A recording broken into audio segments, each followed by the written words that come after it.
Vamos entonces ahora a plantear la ecuación de equilibrio para un plano inclinado. En un plano inclinado nosotros tendremos siempre la acción del peso vertical y hacia abajo, pero por las características de la superficie, una parte de ese peso va a contribuir con el deslizamiento hacia abajo, que es la tendencia natural de estos sistemas, y la otra va a estar asociada a la reacción normal a la superficie, que está a su vez íntimamente relacionada con la fricción por deslizamiento. Si es que vamos a diferenciar dos triángulos aquí, el original es el plano inclinado de la vida real y el otro es la construcción que estamos haciendo para convertir el peso en resultante de acción de dos componentes perpendiculares entre sí. Como hemos dicho, una va a ser paralela al deslizamiento y la otra sería perpendicular. Observamos que el peso estaría convirtiéndose, por decirlo así, en una vertical que forma parte de un triángulo rectángulo con el triángulo original, porque ese triángulo está medido ese ángulo de base respecto a una horizontal. Allí cerquita del peso, ¿qué es lo que estamos viendo? Estamos viendo que, como hemos dicho, hay una perpendicular a la superficie, por lo tanto forma 90 grados con la superficie, pero al ser cortada por la acción del peso, que a su vez es perpendicular a la base del triángulo original, estamos viendo que ese ángulo de 90 grados se va a dividir en el complementario de la inclinación del plano, que en este caso son 37 grados, y por eso el complementario es 90 menos 37, que son 53, pero el otro, como era perpendicular y al ser cortado nos damos cuenta que vuelve a ser el de 37, es decir, el triángulo que contiene la dirección de las componentes perpendicular va a formar 37 grados. En conclusión, ¿qué sabe uno? Que el ángulo que vamos a estar utilizando para analizar las fuerzas sobre el plano inclinado es el mismo ángulo de la inclinación del plano. Una vez que sabemos esto, se nos simplifica mucho el trabajo porque el problema generalmente nos da la inclinación del plano.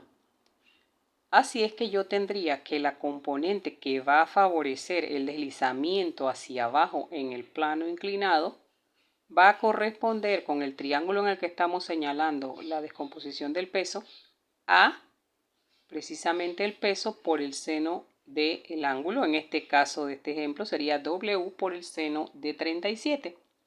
Por otra parte, va a haber una componente perpendicular, que es la que va a resultar perpendicular a la superficie, se va a relacionar con la reacción normal.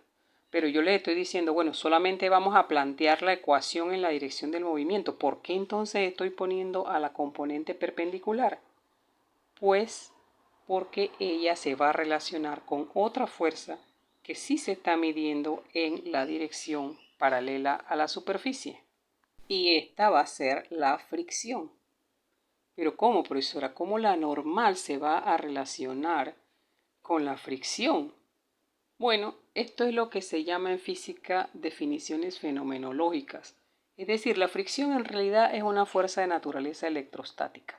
Que la fricción, aunque no se sabía lo que era, sí se descubrió que tenía que ver con la componente perpendicular al deslizamiento, y esto se explica obviamente porque el peso está haciendo una acción sobre la superficie y la superficie está reaccionando, y que además esa componente perpendicular de reacción se relacionaba o se multiplicaba, mejor dicho, por un coeficiente adimensional que relacionaba las dos superficies en contacto, que hoy se denomina coeficiente de fricción y se reconoce con la letra griega mu.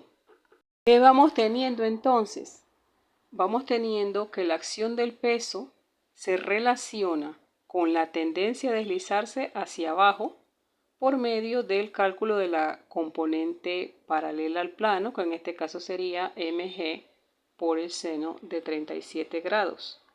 También vemos que lo que tenemos es que la reacción de la superficie, es decir, esa fuerza perpendicular contraria a la acción del peso sobre la superficie, su reacción, que usted sabe que es de igual magnitud y sentido contrario, se va a relacionar para efecto de los cálculos con la fricción.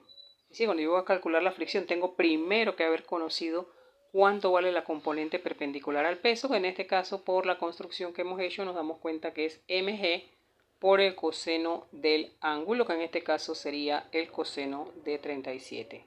Ahora sí estamos en condición de plantear la ecuación de equilibrio para cuerpos apoyados en el plano inclinado. Veríamos que sería la componente paralela al deslizamiento que va hacia abajo, por eso le ponemos el signo negativo. En este caso la fricción iría hacia arriba y serían las dos fuerzas que estarían actuando. Eso sería igual a 0. De allí podemos despejar para una aplicación práctica.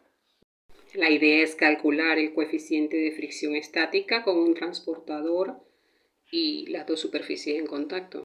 Para esto basta simplemente con ir comenzando a partir de las dos superficies en contacto, encontrándose en horizontal, ir aumentando el ángulo de estas superficies inclinadas hasta que comience a deslizarse. El punto en que comienza a deslizarse se está dando realidad a la ecuación de equilibrio, porque sería el momento exacto en que la fricción iguala a la componente paralela del deslizamiento.